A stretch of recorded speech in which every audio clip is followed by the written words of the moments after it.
Hi, I'm Elliot Temple. I'm a philosopher. This video will briefly talk about who I am. My focus is on writing. I do unscripted videos and podcasts. If I wanted to do my most serious formal work, I would do it in writing. I think video is more suited for informal discussion. Philosophy deals with how to think and live, which I apply to science, parenting, relationships, economics, politics, psychology, and other areas. Some people have a narrow conception of what philosophy is. I have a broad conception because it deals with how to think, which lets you deal with sort of all the interesting fields there are. I try to help people learn. I also do original work in the philosophy of knowledge, and I debate with people and discuss with people and try to figure out what's true and what's false. You can find my articles and all my stuff at elliotemple.com. The links will be in the description. I'm going to briefly go through some of my stuff. There are websites here. These primarily have articles. At the top, there is some of my intellectual lineage, what thinkers influenced me. We'll get back to that later. For the podcast, if you're watching this on YouTube, you probably like videos and people talking out loud, so here's the podcast. There's a bunch of stuff here that's not on YouTube. Some of the old stuff is also on YouTube. I discuss frequently, and I have discussion forums. So this is Curiosity, my blog and discussion forum. This is the recent comments page. You can find what people are talking about. There's quite active discussion here. And you can just jump right in anonymously.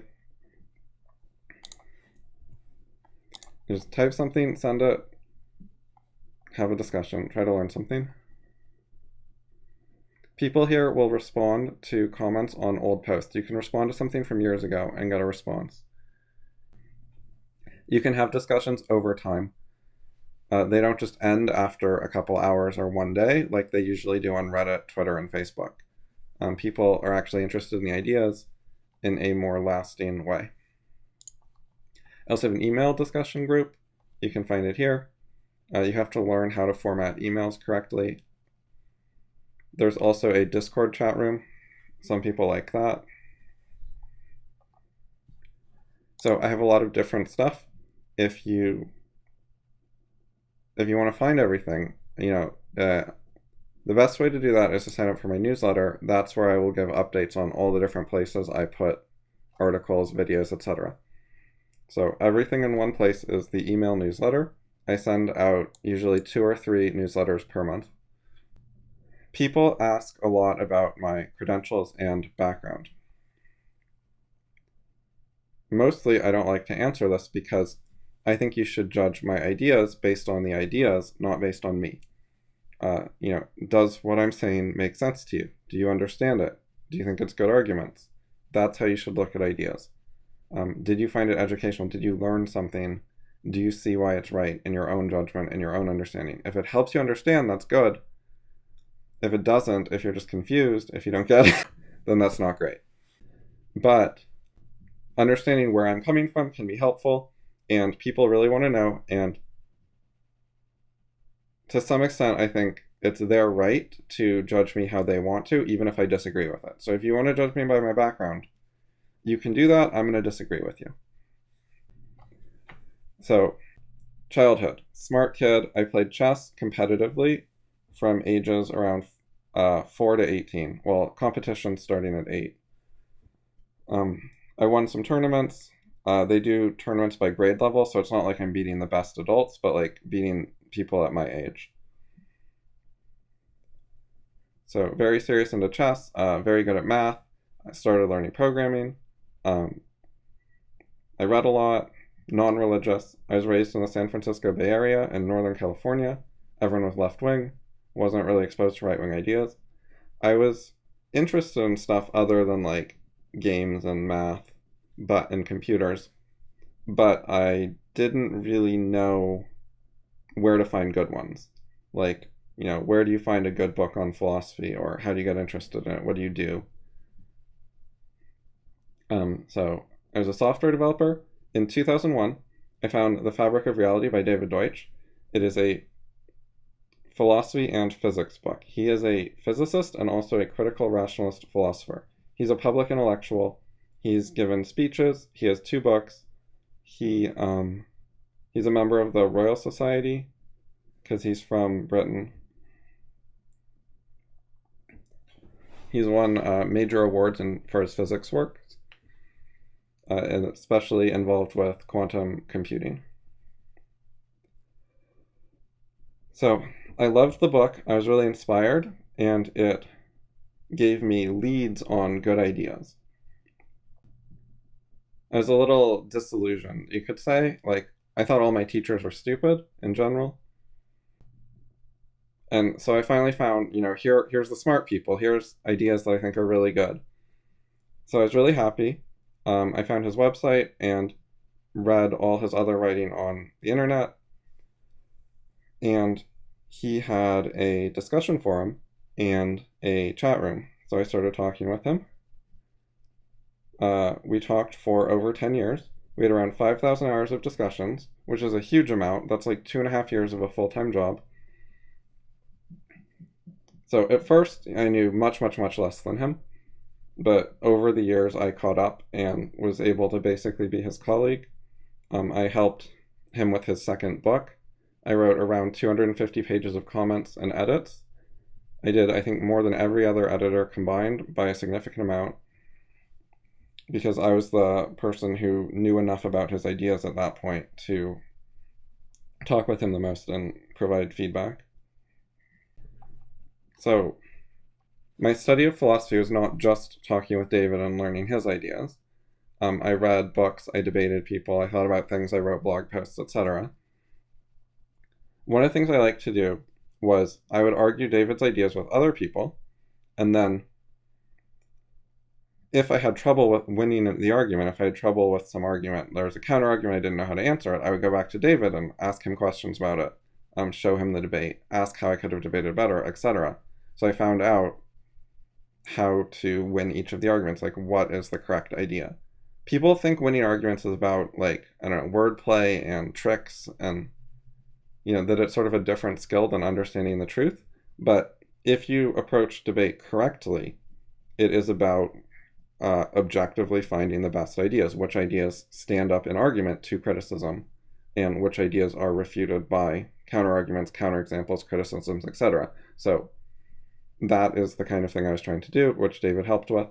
I read all the books and authors he thought were really important and talked with him about those, such as Karl Popper's Epistemology. Today I've written approximately 50,000 discussion messages. This is, as far as I know, far more than any other philosopher has ever done in terms of the volume of having discussions and writing things. This is not counting chat messages, texts, tweets, Discord messages. It is emails and forum posts, that kind of thing, like a real actual message. So I've put more effort into learning philosophy than other people that I'm aware of. The reason I got all this help from David was merit. I didn't have family connections. I didn't pay him. I did not socially climb and join his social circle and like get introduced to him at a fancy dinner or anything like that. I was just a stranger who messaged him online, and he was open to talking to people who were interested in his ideas. So a lot of people talked to him a little bit, and he liked me the best and paid the most attention to me and so on, because I asked good questions and I was a rational learner, and it was extremely valuable for him to explain his ideas, to teach them to someone who is actually learning and actually getting it. That helps him figure out how to make the ideas better, the best way to explain them, etc. And I did a better job of providing that than anyone else. Some people like to attack me for not having a PhD, which, by the way, I do not have. And I do not recommend you get a PhD in philosophy. I think academic philosophers in general are bad at philosophy, and I would stay away from them. And if you try to take their classes, you have to sort of suck up to them or say the kinds of things they like to hear. Like, you have to be on their good side or you're going to get a bad grade, etc. So to succeed in that environment, you have to please them and be their kind of person. And I think that will ruin you as a philosopher. I think you have to be free-minded, independent thinker, not an academic philosopher if you want to do a good work. That's my opinion. Anyways, so people say, well, you don't have a PhD, you can't be serious. So I think most people with a PhD, none of their professors were as good as David. They weren't the same caliber of thinker. David is one of the, greatest geniuses or whatever of his generation, in my opinion. And that's not just my opinion. Like, that's a reasonable thing someone could think in, like, mainstream culture. And how much time do people spend on their PhD? How much do they interact directly one-on-one with professors, etc., etc.? I think my history, the amount of time I spent with David, the amount of time I spent discussing with other people, reading books, writing discussion messages, etc., is kind of like 10 PhDs in a row. Like, it's that kind of volume of effort. How much do people actually talk with their professors and get personal mentoring during a PhD? It's a lot less than I got from David, and their professors aren't as good as David. So I think my education, objectively, is far better than multiple PhDs. But I think that's a stupid thing to debate. So credentials are not the right way to look at people. There's some value in having some idea of where people are coming from, but mostly, read my articles. Does it make sense to you? If you think it's false, tell me why it's false, debate me, tell me what's wrong, etc. See if I have an answer. That's how you should judge things. David advocated critical rationalism and classical liberalism.